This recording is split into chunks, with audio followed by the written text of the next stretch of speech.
Hey everyone, on Patreon this month we're gonna build a very simple rock generator and we're gonna use some of those rocks to build our rigid body simulation and import that into the game engines.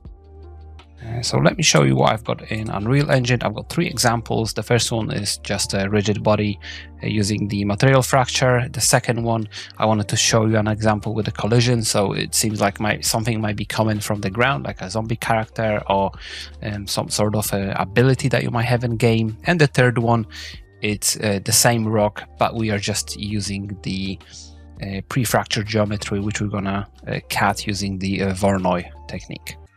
I've also imported those pieces into the Unity, and as you can see, they just animate. Okay, so this is what we'll be working this month on Patreon. I hope you're gonna enjoy it, and I hope it's gonna give you a little bit more insight how to create those simulations for your game.